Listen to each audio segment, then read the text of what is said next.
You are right up my street. Oh, you can't make me choose.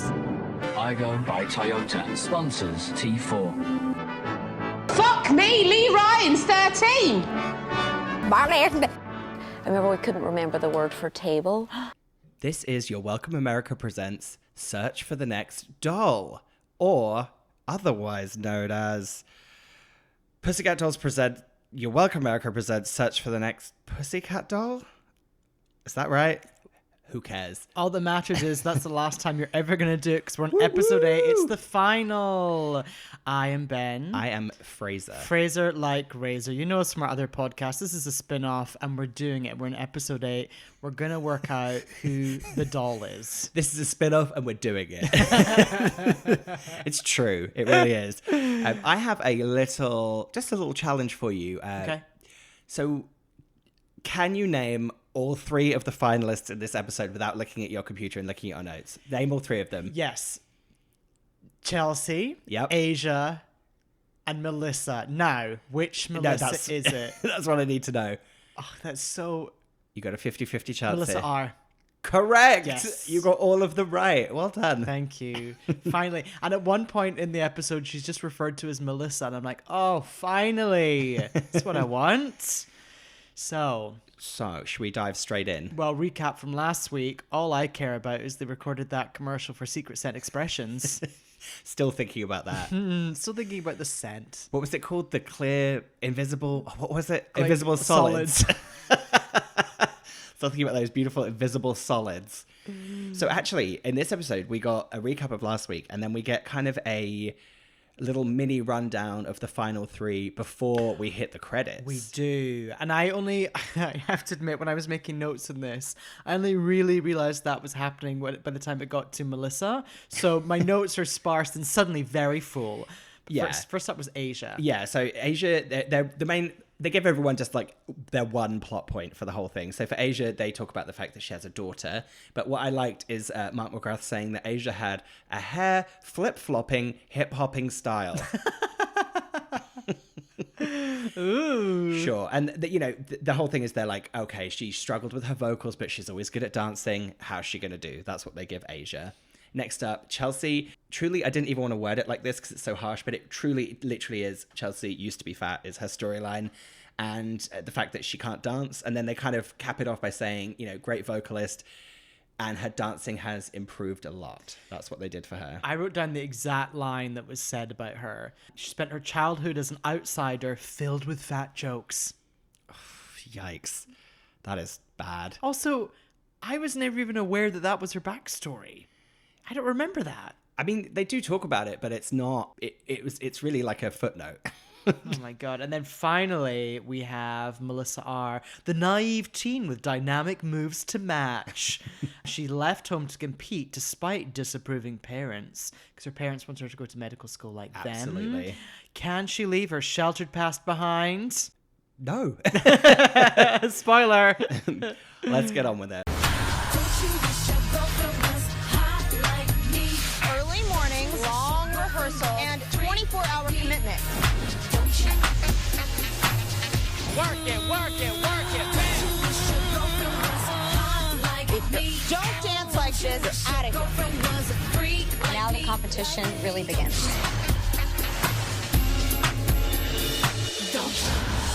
Okay, so we just had the credits. I have one more challenge for you. Oh god. You are not allowed to name the other Melissa because it's too easy. Can you name one single other contestant of this show? One single person that you saw in the credits? Absolutely, because when I was watching this episode tonight, I saw the names and I was like, oh, forgot about them. Cicely, Anastasia. Can I get one more? You've already exceeded my expectations. Yeah, I can't remember. Mariella? Vaguely. I think I really struggled with her. Yeah, and I knew you wouldn't have. You weren't there for Big Head Brittany, and I know that Jamie, you just called her the White Scarecrow, so I knew you wouldn't have remembered her name. Okay. So we are in the loft. Now, this is the first time I've noticed in the loft that in the kitchen area, they've got like pink furry, what I'm describing as cubby holes. Yes. With disco balls hanging. Yes. Like, okay. They made a feature of that in the first episode when they first moved into the loft. They all kind of got in them and were like posing. I feel like they're very kind of early Christina Aguilera video, like Come On Over video, or kind of, I actually maybe think they might even be in I Don't Need a Man, maybe. Feels very that era music video to like, just we'll have a cubby, we'll have a fluffy cubby for someone to sit in. Fluffy cubby. I like the idea that someone might be cooking in the kitchen and all the smells of the food just absorbed by that fur. Yeah, that cheap, because that's also from, was it Joanne's Fabric? That's what I always like to mention, despite having never been there. It's just my favorite name of that haberdashery in LA. It's Joanne's Fabric. David's Bridal. There's just these people's names. It makes me laugh. We had a very specific material shop in Glasgow, and I cannot remember the name of it, but as a child, just going in there and just stroking all the beautiful synthetic materials. Oh, we do that in the John Lewis haberdashery, or as we've discussed on our regular show, as it was called in Norwich where I grew up, Bonds, like James Bonds. Or Jenny. Or Jenny Bonds. Jenny plural. Oh, lovely. So we noticed in this scene that the gals are, as you said, hanging around in the kitchen, and Asia can't load the dishwasher. She's trying to close the dishwasher drawer, and she's saying, "How do you do this?" And you can clearly see there's like a cup in the way. And I get it. Like, she's young, but there's also a certain element of just common sense just to see that something's in the way of something closing. But hey, I what know, do I know? but also she might not have a dishwasher at home. She might have never grown up with a dishwasher. Did you have a dishwasher growing up? No. There you go. But I would have understood if something was in the way of it closing. I know, but people are very particular about how they stack dishwashers. Anyway, do you know what? Props. That final bit of pink card, they've got it. I see a play me sign. Well, yeah, and just a little bit to sow some seeds of things coming later on. Oh, yeah. Melissa R, at this point, despite being best friends with Melissa S throughout the whole of the show so far, starts saying, "Oh, I'm really glad that she went home. She was really getting on my nerves. She was really annoying me." And Asia's like, Yeah. just sowing a few little seeds for later. But let's get to that play me sign. Got the play me sign, and there are the dolls. And they're in what I would describe as evening wear. There's a lot of red, blacks, and whites. And one of them is in a leopard print dress. One of them went rogue. But kind of like Jerry when they announced the return of the Spice Girls tour in 2007, and they all dressed in black, and Jerry dressed like a milkmaid. Yes. Yeah, one of them went rogue. So I wrote down this entire kind of, I would say monologue, but I think maybe two of them do it. So it's a duologue of what happens. It's really quite something. "All right, dolls, this is it. In just a few short days, one of you will become a hot pussycat doll, just like us. But now it's time to separate the girls from the pussycat dolls. Mama, this is for you. 1, 2, 3, PCD. Now, that was a lot of words. None of it really said anything. Yeah, but much like the RuPaul's Mail or whatever it's called, none of it, like, or any of the judging critiques in this show, just words just wash over you. Nothing really happens. I'm upset that we didn't know about 1, 2, 3, PCD until episode 8 of this show, because I think we would have done it at the beginning of every single episode. Well, once again, I think that's something that someone came up with very late in the game. Should have been episode 1. Should have been the Pussy Mail, the Pussy Post, and 1, 2, 3 PCD. I know. These damn fools. I know. Anyway, so they obviously have to head to the dance studio where Robin is looking great again in a pair of pedal pushers and heels. Pedal pushers. Definitely what they are, but I don't know what she's doing, but she's pulling them off. Now, there's some teasing music in the background here. I don't know if you heard that.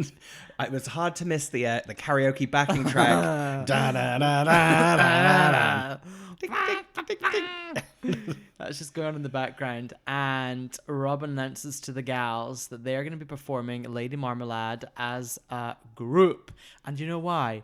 Ron Fair produced it so they could get clearance for it. That's why. Yeah, and I like that Robin said, "You're going to be performing Lady Marmalade by Moulin Rouge." And I was like, oh, is that what we called the collective back in the day? Was it literally called Moulin Rouge? And, maybe Lady Marmalade if you're American, or Marmalade if you're from the UK. Wait, I'm on Spotify, Lady Marmalade from Moulin Rouge. It said Lady Marmalade from Moulin Rouge, okay. and then it lists Christina Little Kim, I think. I just liked it. It was like she was calling them Moulin Rouge, which made me laugh. Imagine being a group called Moulin Rouge. It's pretty good. And just at this point, I want to do a really quick shout out to Obviously the original, because that song is great, but also the 1998 All Saints version. Remember that? Yes. It's got a really like dumb rap segment in it. Da da da da da da da. Yes, my pussycat is so great. Couché, ce soir, run, that's right, in the bathroom fight. Yeah, exactly. yeah. And it has like an electronic bit. So like, instead of it's like, do you remember it's that bit that goes, where you think you're sleeping tonight? It does like an electronic breakdown. The only reason I know this so clearly is it came on my shuffle the other day, and I was like, let's give this a listen. And I was like, this song's really fun. So wait, when did that come out? 98. Oh, so that's before the group known as Moulin Rouge. Before the Moulin Rouge came out, yeah. Wait, so where's this song from originally? It's it's like a really old... Patti LaBelle. Oh, that's what it is.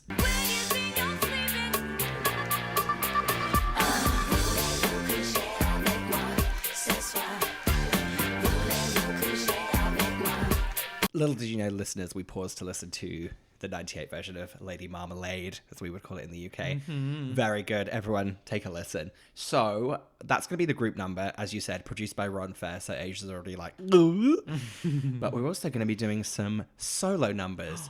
Ben, would you like to read them out, and I'll do a vocal representation of each song? First up, Asia is going to sing... Well, no, back up. It's all PCD songs. Now just you wait for that. Asia, she's going to be singing I Don't Need a Man. I need a man to make it happen. I gotta be a man. Scabba-dabba-dooba-dabba-boo-boo. Melissa, no surname, she's going to be singing Stick With You, as Robin described it. I would say Stick With You. Nobody's gonna make me feel this way. I'm gonna stick with you. And baby do. And finally, Chelsea, she's going to be singing Feeling Good. Yeah, this is one of those ones along with Sway that I think has been buried. They definitely did a cover of this song on the first album when they were still trying to give a few nods to the lounge past. So I'm not even going to sing this one. I don't want to give any air to Feeling Good. That song's very annoying. And then Robin says the winner will perform with the Dolls live on stage. Huh? I thought, like, don't they also join the group? Is like the prize being watered down? We'll get to that. I've got some follow-up reports when we're finished with this episode. Okay, let's get to a music rehearsal. So Asia, the others are saying that Asia sounds like she has a strained voice. Meanwhile, I think she's just rehearsing. Yeah. It's episode 8 and she's rehearsing. Yeah. And it's like, I think, and aren't they're literally getting her, or is that still they're doing Lady Marmalade, right? So it's kind of like, I mean, it's hard not to strain your voice when you're doing that song. No, I think this is when she's doing her solo. Oh, she's doing I Don't Need a Man. Well, Yeah. that's also going to strain your voice. Yeah. A fun fact, I bought the CD single for I Don't Need a Man from the Woolworths right beside Archway Tube Station. Oh, wow. Yeah. I love I Don't Need a Man. It's a great song. It is. If that came on at a club night, Yeah. I'd be very happy. She is saying that she's doing everything for her daughter. And it's actually a very lovely moment there. Yeah. That's it. And then I wrote, I love Stick With You. And at this point, that's Melissa's rehearsing. And she says she really wants to outshine Asia. And then they kind of have a little cut of Chelsea singing her song. And she's like, I forgot about Chelsea. She's a really good singer. Damn it. Also, Chelsea's bangs in this episode are immaculate. Well, you know why that is. Because Melissa's gone. I know. Other Melissa's gone. So they've reclaimed their sheen. Yeah. Really like thick, solid, and set in place. Wonder if Secret Scent Expressions ever had a sort of a bang range, like a spin-off, like, just to get glossy bangs. Probably.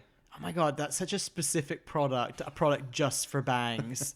That's so, yeah, but it exists. Oh, and here, there's this weird moment where Melissa and Chelsea are mocking Asia for the way she talks. Yeah, this is a little coded and not great at this moment. This feels racially bad. And I also think that it feels bad just in general, like just does laughing feel about the way bad. someone speaks. I just wrote, I don't like this. It also feels that Asia might be dyslexic Maybe. because of the way she's spinning her words, and the others are just mocking her anyway. Yeah, dark moment. Yeah. One of a few dark moments in this episode. Surprisingly, lots of light moments and some real heavy ones in this episode. know. The most heavy moments of the entire show we've ever seen, which is weird. But you know what? They've been busy working this whole time. They deserve a treat, don't they? So should we just talk about our vision of Robin and Mikey setting this up? Because I like to think that props didn't have anything involved in this. I like to think Mikey and Robin got their heads together and Robin was like, Mikey, the girls have been working hard. Let's throw them a little dinner at the loft. And Mikey's like, let's decorate it, girl. And then Robin's like, oh, we've only got 15 minutes to buy the supplies. What do we do? So let's talk through how they decorated this elegant dinner at the patio. Well, so they went from that loft to that really sketchy Home Depot on Sunset, that really scary one. Yeah. And they got some of that like bamboo fencing that you just unravel and you stick to the wall. They also got a red tablecloth from CVS. Yes. Red candles in the background. And then I don't know if Robin had done the cooking, but she'd done the cooking at home, prepped it, and then brought it in a big metal pot, and then she just whacked it down on the table. Did you notice that? Yeah, I know. I got very fixated on, you mentioned red candles. I wrote thick red candles. Yes. Really, really hefty. Or would you call them like a church candle? Yeah, it was basically like a church candle, but in blood red. Maybe like a satanic church candle is what it felt like. Very, very homey feel. Yeah. Really felt like maybe a party I'd thrown together at university is what it felt like to me. Really fancy university dinner. Also, shout out to Robin, a gal true to my own heart. She's got a cushion on her seat to support her back, much like I do right now. Also, drinks-wise, I noticed that Robin, she's drinking red wine, but out of like a giant water glass. Oh, I thought she was drinking a huge Diet Coke. Oh, maybe. Because you know what Robin's like. She's got to keep it moving. She's got to keep it working. You're Yeah. a doll. You're a doll. You can't stop. Diet Coke, energy. Oh my God. Bam. How back in the day you can imagine the dolls doing a Diet Coke thing. Of course. Collect all the cans. Oh, yeah. Can't wait to get that carbide. Diet carbide. Gourmet Diet Coke. So this whole dinner is just such a ruse to cause bullshit. And boy, do they cause it. So basically, Robin tries to start talking like, oh, this is going to be a lovely moment for us all to like reflect on what we've done. But she basically says, we're right at the end of the competition. I think now's the time just to get stuff off your chest. It's like, oh my God, are you serious? Yeah. So this is where things go seriously awry. Basically, Melissa tries to say like, hey, Asia, I know we've had our differences, but I'm really happy to be here with you. And like, she does a very nice, just generic comment. And I just want to say thank you. And then Asia says, yeah, I don't think you treated Melissa S right. And Melissa R is like, what are you talking about? Not in front of Robin and Mikey. Yeah, then she basically says, I think you're phony. You said you loved Melissa S and now you're being mean about her, yada, yada, yada. This is really tough. And I basically said in my notes, at this point they cut to Melissa being interviewed and she's in front of a row of chairs that appear to be screwdrivered to the wall, like dance chairs, like a kind of, like a Sally Bowles and cabaret chair, along with a Sally Bowles bowler hat. Yes. Almost affixed to the top of each chair, but it looked like wall art. Where was this? I don't know. I'm very confused by that set piece. I was like, oh. Also, that set piece, like, the time and effort's gone into that. Yeah. Why is it not being used multiple times? I feel like maybe there was a challenge we missed where they had to use those chairs on the wall and it didn't quite work safety-wise, and we just never saw it in the show. The wallography. So, yeah, this little scene, I mean, it ends in that classic way of both Mikey and Robin saying to the girls, it's your last night in the loft. Enjoy it. Enjoy it. Try to get some rest. Dun, dun, dun. Yeah, this is where this show takes a shift into something we haven't seen all season. What, night cam? Night vision cam. The time is 3:20 a.m. So yes, Asia and Melissa are arguing from their beds. I just wrote down some key phrases here, really. Yeah. Melissa says, shut the fuck up. There's a lot of them saying, don't judge me. Oh, there's a horrible moment where Melissa says to Asia, you have a kid at home, go be with her. Yeah. Fucking hell. Yeah. And then Asia, good for her, straight away is like, I'm glad I've got a kid. Yeah. And she basically says, you're lucky essentially says, "You're lucky we're on TV right now, otherwise I would be beating you up," is what she says. She does say And that. she's right. And then Melissa says, "You want to smack me? I'll call the cops." Yeah. I'll call the cops. And then Asia's like, "Well, go ahead, call the cops." It's like, oh God, this is horrible. At this point, old Bangs wakes up and she's trying to help and she's not helping at all. And then there was another timestamp. 4:25 is when they both just started calling each other a bitch. But I like that we got a timestamp for it. So 3:20 this started, and then an hour and 5 minutes later, they're both just going, "You're a bitch. No, you're a bitch. No, you're a bitch. No, you're a bitch." And I just wanted to note that at one point they cut to Asia and she's talking in front of the flimsiest, gauziest piece of purple fabric in her interview. I think she's standing up in it as well. So it's not the backwards chair, Suspicious Minds one, or whatever that film's called. Criminal Minds? What is it called again? Dangerous Minds. I just did it wrong again. Suspicious Minds, Elvis, Dangerous Minds film. Okay. I always think a backwards chair is the diner in Home and Away. They always used to sit like that, and I thought it was so cool when I was a kid. Yeah, go do your interview in front of the Sally Bowl chairs, like that have been nailed into the wall. What a night! So, did you notice the Star Wars level George Lucas movie magic moment that took us from day to night? No. That took us from night to day. No, what happened? There was an external shot of the loft at night, and then a LA City bus drove in front of the camera, and it was a transition wipe to a shot of the loft in the daytime. I was like, what the fuck is happening in this episode? Beautiful. What? I was like, that is some fucking early Star Wars, side wipe action. It was gorgeous. So we get kind of next day in the studio, everyone's like, doing a really lame version of Lady Marmalade by the supergroup Moulin Rouge. And Mikey just kind of says, what's going on? And I said they argue again while Chelsea has a huge shit-eating grin on her face. Yeah. Now, Melissa is also holding a Red Bull as well. Yeah. And they all which has appear been what do you call that when you cover up the debranded? Debranded. And they all seem to be wearing 3-inch dance heels as well. And then they've just edited Mikey's reactions, which are like, huh? What? What are you doing? Where's it been? Oh. Hey. Hey. Hey. Okay. And then Mikey just says, I don't do catfights, I do choreography. Of course, at this point in the competition, they hate each other. Sure. So it's a good catchphrase, though. So they then dance and sing and do their thing. And then Mikey's actually very reasonable here. He's like, yeah, I've just had a minute to think about what just went on. And what does he say? He basically just says, like, get it together. Yeah. Like, this is the end. It doesn't matter. Stop.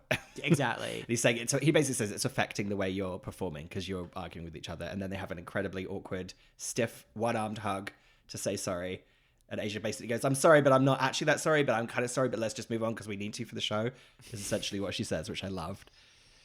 And then Asia says, even though I don't like her, I have to dance beside her like she's my best buddy. Okay. Good training. Now, this scene here, we get, basically, they start running through the solos and Robin walks in. I'm just going to tell you, you know this very well about me. Well, maybe you do, maybe you don't. At school especially, my worst nightmare was being in trouble. Like a teacher being angry at me or like a teacher shouting at everyone.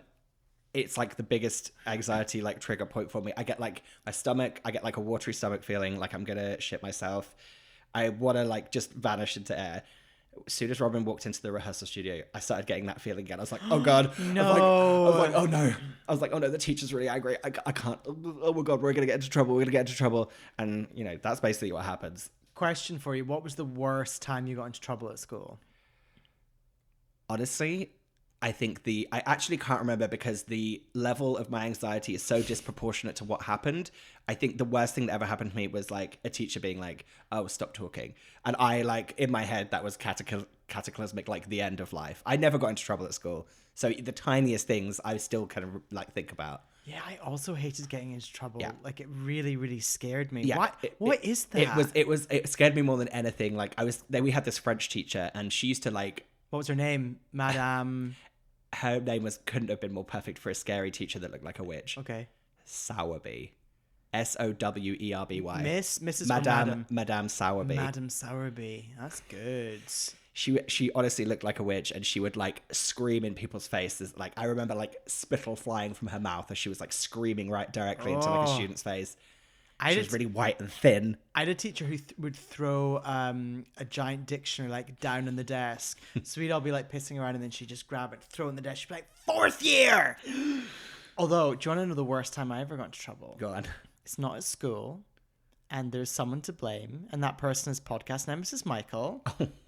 We were in Berlin and we went on public transport there. And I said, do you need to buy a ticket? How does this work? He's like, oh, no, just get on. Just get, no one buys tickets. No. I was like, no, but why don't we just... No, but no one buys one. No one buys one. Of course, onto the carriage comes like the ticket collector and then like freaks out at us. And it's in German and it's terrifying and I've no idea what's going on. And then we all have to pay like a fine or something. It was fine ultimately, but it was so scary.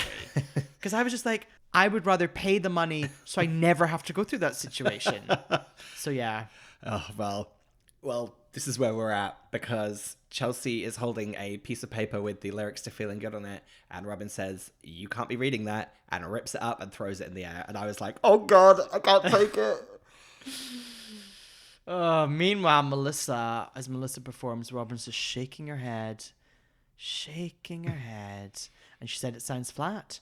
And then per Asia... She says a technical malfunction. Yeah, there's a technical malfunction, much like you at the beginning of the podcast. Just a lot of like what we would at drama school at university when we were putting on Little Shop of Horrors. Quite often there was technical difficulties and there were noises like... we called them the whales and the dolphins. There's a lot of feedback. Yeah. Yeah. So basically she then sits them all down, and this is where my watery stomach like truly went into effect. She just kind of stood over them and was just like, you guys are terrible. If I was, making the group from what I've just saw, none of you would be in the Pussycat Dolls. You need to get it together. I'm so angry. I mean, but it's also like, sure. I know, but I maybe I was just at a low ebb when I watched that moment, but I was very, very scared of her. Also, by the way, just talking of feedback, we did have a couple bits of feedback on Instagram as well. Oh. Me Against the Podcast said, not the baby voice and the bangs. Yeah, that was horrible last episode. And then Tone Ring, who's really been along for the ride, he says, 5 minutes into this episode, I also thought this was a bang-off episode. I didn't even remember Melissa S having bangs before this episode. Yeah, you're absolutely right. Yeah.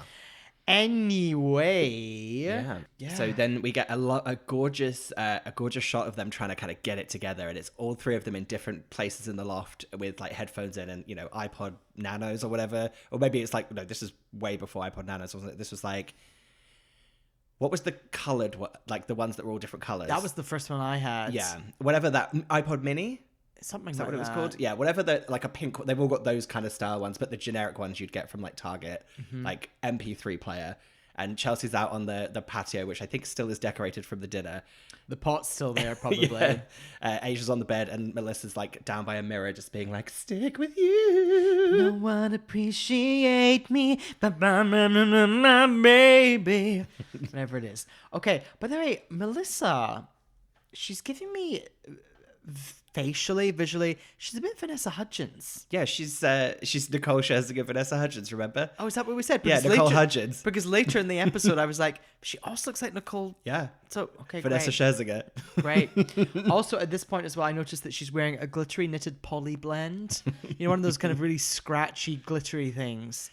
We get this is them final shots of them leaving the loft for the last time. And I really, there's not much to say about this apart from the fact that they showed Asia making her bed, and that made me feel really proud of her. I was like, good on you. What a polite young lady. But also, there's suddenly a graffiti wall that they all sign. Where's this been all season? Yeah, I think maybe that was episode 1, maybe. Right. But we've got a real moment of them signing it for the last time. I know. And also, 6 hours later, that's going to just get painted over.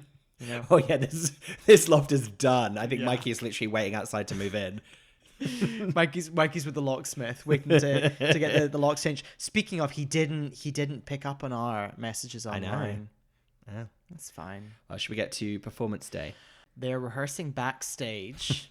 Now, at this point, there's a fake tannoy announcement where someone just says, "I need all 3 pussy kittens to the stage right now. 5 minutes until Lady Marmalade. Pussy kittens." So yeah, I was confused about that because I replayed it a few times and I thought he said pussy kits, like he was kind of saying pussycats, but with like an act, like he's like pussy kits.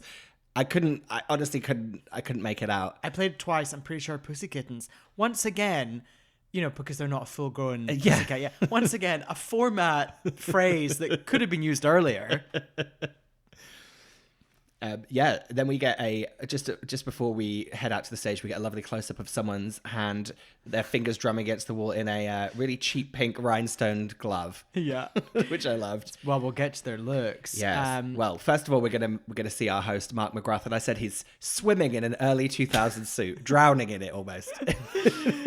And for this special occasion, they've put the stage on scaffolding risers. Yeah. Which is great because the camera angle is still the same. So essentially, you're constantly just looking underneath some scaffolding. Well, he said they're in a new location, didn't he? Oh, did he? He said we're in a new location with a bigger audience. But like you're still right. All they did was add one little scaffolding riser to it. Yeah, it felt more like an empty studio than ever in this situation. The iridescent dolls logo behind. That was a new feature. And it's that iridescent. I mean, iridescent is very generous. It's not like gorgeous, smooth iridescent. It's like iridescent, like the pack of collectible stickers you get as a kid. I know exactly. And you get the shiny one. Yes. It's that one. It's more like rainbow reflective than iridescent. Iridescent's too like subtle and beautiful. Yeah, I know what you're saying. It's full on like, oh god, it's really hard to describe that rainbow. It's like glitter. It's like glitter meets iridescent, but not glittery iridescent. No. Okay, so wait, what stickers? What stickers did you collect as a kid? Ooh, I liked. I had really gay stickers. I think I collected horse ones and unicorn ones. But you know the ones that you like tops? Were they called top stickers? Excuse me? No, but you're TOPPS. And I don't know, they would always do football ones and stuff like that. But if like a new Batman movie came out and they came in those packets you get from the I newsagent. thought you were talking about like the ones you'd get from like the library that were like little stickers. Oh, but, no. Oh, those ones you took. Oh, like, Yes. like a sticker collection. Oh yeah, no, I think I had a Jurassic Park one. Yeah. Yeah, definitely. I'm nearly 99.9% sure I had a Jurassic Park sticker book. Oh my god, you remember getting them and the smell of them and then opening the packet? Did you collect the Spice Girls photo card things? I think so. They were really good. I also collected Tazos. Oh, me too. Pog? And Pogs. Yeah. What a life. What a life. What a time. Okay, while we're just talking about it, I just want to also talk about the other thing. Do you remember that for that period of time, I think it's when we were at school, in Walker's Crisps, they would have those little blue packets that had prizes in them. And do you remember it was like a free packet of Walker's, or it was like a thing that said like, you've won £50. And I feel like everyone kind of had them at the same time. And it was really exciting. Yeah, that was exciting. But then do you remember, I'm now getting too deep into this, but I always used to get annoyed because, do you remember Salt and Shake? Crisp? That's where my mind was going, those little blue packets. And then I was like, I would always have Salt and Shake for some reason, and then I would get annoyed because everyone else was taking out those blue packets and saying, I've won like £5. I was like, oh, mine's just filled with salt. Salt and Shake. What a weird concept. For any American listeners, they were a bag of potato chips with a little sachet of salt inside, and you would just open it up and salt your own chips. And then you'd shake the bag and shake the bag. But you would never do it properly, so one you'd crisp was always just like... Yeah, your whole mouth would super like salty. go in on itself. You're like... But that is such a fun, genius idea. Yeah. Like, whoever came up with that. Yeah. Oh, well Shout out to Salt and Shake. So, what are we talking about? We've got the usual trio of Robin, Ron Fair, and Little Kim, the judging panel. Can we talk about the outfits of the Pussy Kittens, please? So, I've described them as spangly black zip-up corsets with pink graffiti details and pink ribbons. And then, as you mentioned earlier, pink gloves with diamante cuffs. Awful. Possibly the worst they've ever looked, actually. Pink and black is such a... There's nothing cheaper. There's no way to make that look expensive. Oh. So, where's all my soul sisters? Well, they perform Lady Marmalade, the three of them, on that very high stage with the cameras struggling to work out what angle they're going for. Now, initially, the lighting's pretty tough because they're just in shadows, and yet the audience appear to be incredibly well lit. Oh, so well lit that there's one audience member that's featured 50 times. Oh my god, it's the guy in the hat with the glasses and the hoodie? The blue hoodie, yeah.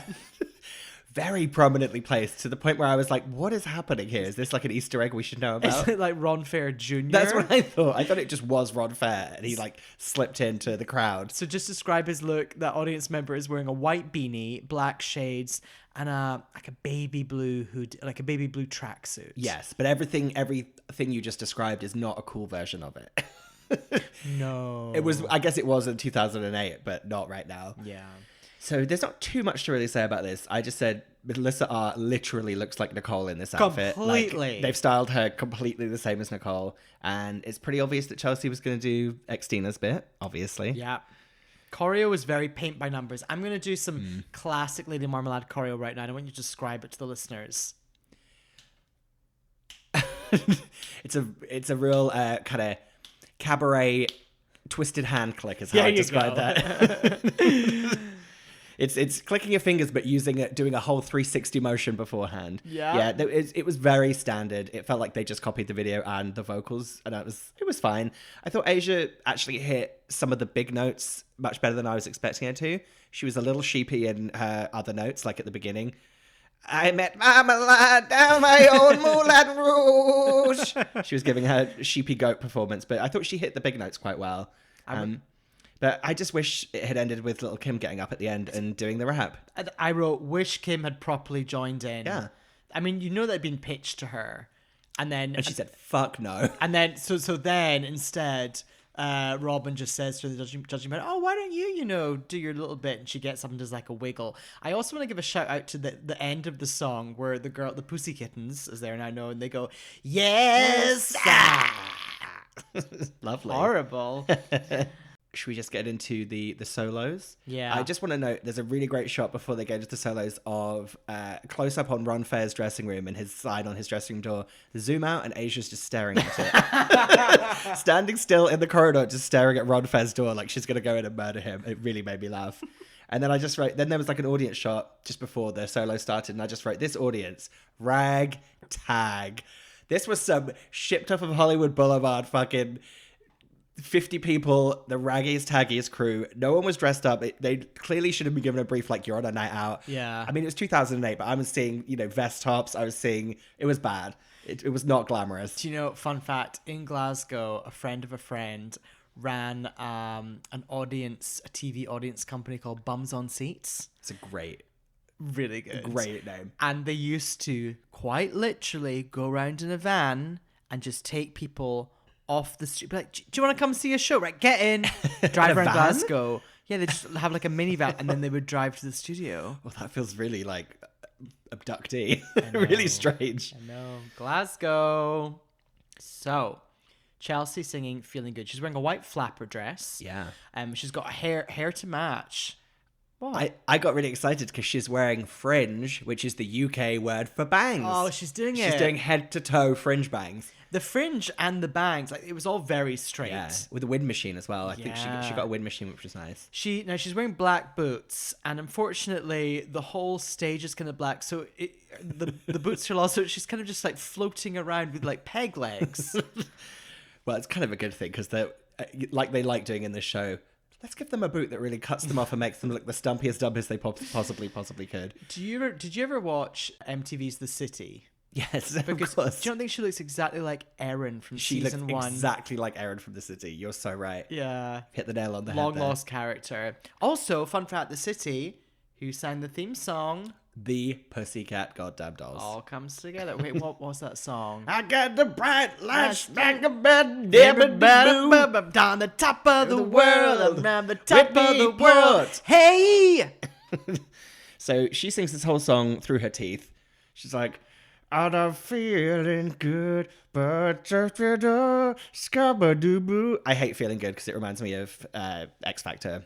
It's like, oh, I'm going to sing it with Michael Bublé. Oh, I'm going to sing it in Big Band Week. I hate feeling good. Bam, bam. Yeah. It's really annoying. I'm going to really Louis Walsh you here, though. She did make it her own. Towards the end, she was just doing her own thing, and it sounded great. Well, I will say the song ended and then went on for about 20 minutes. Yeah. She's like, and I'm feeling Good. Good with a G Good, double O D, which is spelling good, not just very good, but good, good, good, good. Good. Yes. She was great. And they used loads of fake reaction shots of Ron reacting positively during her singing. Did you notice that? Oh, really? There's just loads of shots of Ron going, oh, ooh. I was like, this isn't true. Yeah, I thought it was a great performance. Wait, we were talking about this the other week. Were the vocals tweaked? I think so. Yeah, it sounded a bit too good. A little didn't it? smoothed out in certain sections that I wasn't really believing it. Next up, Asia with I was worried about her up on that stage. Me too. I thought she was going to fall. I felt like this was a little unfair on her because I think Feeling Good feels like a solo song. I think Stick With You is an argument that it feels like a solo song. To me, I Need a Man feels like a group number. Yeah. It feels like you need a lot of like lights, camera, and business. And I felt like she was just alone. And I think she gave like a valiant effort. She was like hyping up the crowd when she first came out, like a really, really like confident start. But I thought, So my notes are quite like I'm just going to read you through the journey of my notes of her performance. Okay. Asia, gets the crowd going. This is a wild performance. I feel like I sound like this singing this song. Her vocal is so loud compared to the track. That was rough, in capital letters. That was my journey with it. Well, I appreciated that she finally used the steps, like a cha, cha, cha, like down the steps. Yeah. And then it just made me think, how much fun would we have had on this stage? Oh my God. In rehearsals. Just too much fun. How many times would we got them to have queued up the backing track to I Don't Need a Man and just like stomped from the two different sides, met in the middle and come down those stairs together. Oh, what could have been? So, also there's a moment where Ron reacts to her singing and it's sort of like, huh. Yeah, again, I just didn't believe one single Ron reaction. Yeah. Ron's reaction sounds like it would have been in like the Strictly spin-off show. If there was the Pussycat spin-off show, they would have done Ron's reactions. Yeah. And it's like, get Ron over to talk to the host, and it'd be him going like, "Ooh."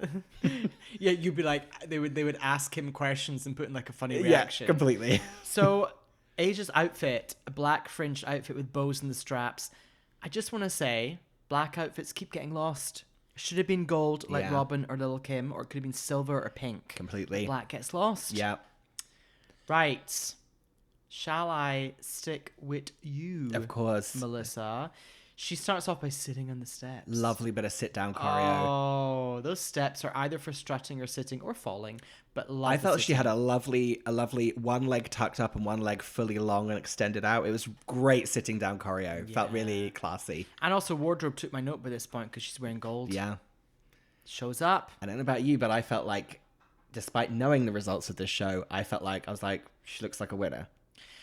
I just thought she was. Well, I wrote she's the Diet Coke version of Nicole. Yeah. She looked too like Nicole. Yeah, and she actually, for the first time I'd noticed, sounded like her in this as well. And I think that's what Ron kind of said afterwards. He's like, oh, you did a very like faithful rendition of Nicole's vocal. Yeah, he said that the good thing is, the good and bad thing is you have a really good ear, which is good because you can mimic, but also bad because you sound like Nicole. Yeah. The audience are really feeling it. Like the audience are like on Yeah, date night. very like thoughtful, like head bobbing. Yeah.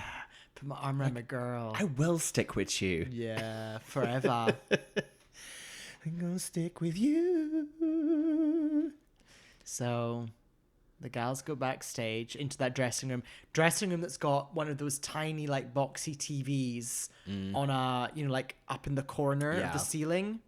And clearly been turned off, no monitors, because each one of them says, how'd you do? Did you get good comments? There's a lot of that going on when they're talking to each other. Yeah, and them all kind of lying. No, everyone, they all said it was great. I'm great. I'm gonna win.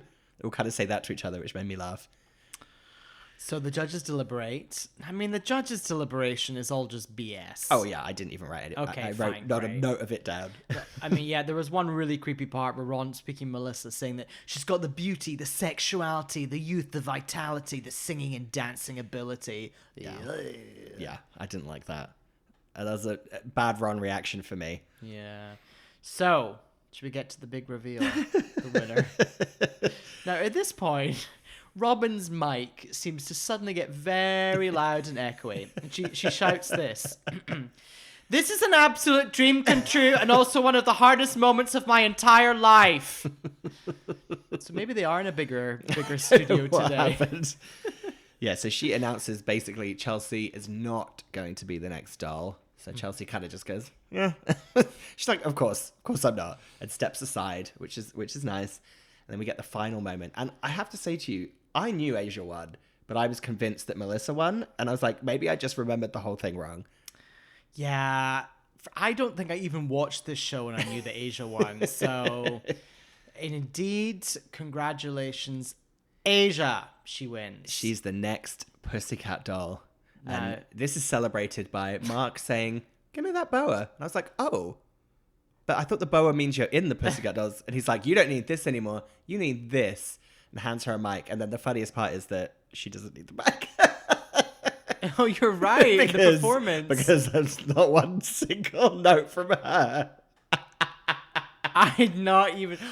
Oh, that's great. There's so many inconsistencies to this plot point. Like, why weren't all the dolls wearing boas for the performance? I know that because they don't want to, but that would have made the most sense if they were all in pink feather boas. Yeah. They could have all just thrown them off in the first bit. Oh my god, you're so right. But it doesn't make any sense. It's like everyone else hangs up their boas, you wear it to be in the group. Okay. So immediately she goes into a performance of Don't Ya with the Pussycat Dolls, who are finally outside of that hotel conference room they've been doing the pussy mail or whatever we called it. They're performing Don't Ya. It starts off with Nicole saying, very funny moment. Asia, are you ready, baby girl? And Asia goes, yeah! No, before that was even better. Before they start performing, Nicole's just like, Asia, how you feeling, baby? Well done. And Asia goes to answer, but she doesn't use the mic. And Nicole goes, into the mic, baby. I was like, goo. I was like, she's already fucked up. I was like, Nicole's furious. She doesn't know how to use a mic. She's done. But yeah. How weird would it be being in Pussycat Dolls and suddenly you're just given a new member? Yeah, who's 18 years old. Oh my god. And that's what I noted. I was like, oh, she looks really young next to them. Yeah. It's a really weird moment. But a shout out to Tom Leonard, our listener, who's pointed out that they actually would be better off with that level of members to make the pictures look more even. And there was definitely some much better staging with 8 of them. 7 of them? Who knows? I can never remember how many Pussycat Dolls there are. Love the fact that they did the remix of Don't Ya. Yep, absolutely. Hot. Yeah, so good. So that was Search for the Next Doll. I had a little follow-up for you. Okay, I just cool. wanted to read a little kind of recap of what happened after the show. Yeah, because I genuinely have no clue what happened. Okay. So Asia was a member of the Pussycat Dolls for a brief period of time. She was set to officially join the Dolls in 2007 after the group would finish their world tour and touring with Christina Aguilera. In July 2007, the Chicago Sun-Times, hey, Chicago Sun-Times, give us a quote, reported that Asia, who was never contractually obligated to join the Pussycat Dolls, had decided to embark on a solo career. According to Dawn Ostroff, head of the CW network, Asia was not fired from the group, but opted to go solo. Oh. Prior to the announcement, her position in the group had been questioned for months, since she had never performed with the group, except for in the finale of the show, and been absent from the group's high-profile performances, most notably Live Earth 2007. An event I need to know more information about. I definitely watched it, but I want to remember it. Live Earth 2007. Well, they definitely solved climate change. Yeah, we're good. We're done. But isn't that interesting? So basically they're saying that she didn't... she wasn't contractually obligated to join the Pussycat Dolls, so she just decided not to. Well, she probably thought to herself after running the numbers, I can have a solo career. Yeah, I think so. And rather than getting paid a dancer's fee every time I dance third left behind Nicole. Yeah. You know? But yeah, apparently what happened is she stayed in the group until the actual show aired, so she was technically a member for a few months but didn't perform with them, and then quit when the finale came out. So imagine that, the show came out and then she was like, by the way, I'm not in the Pussycat Dolls. I've just won, but here's my solo career. Where's she now? I don't know, but doesn't it just make everything feel like a real big waste of time? Doesn't it just make recapping it for 8 hours just really futile? Huh. Thanks, Asia. Huh. No, she gave us so many things to remember and talk about. So many traumas and childhood traumas we've worked through on this series. How pissed off do you think Robin was when Asia left? I'm getting that watery feeling in my stomach again.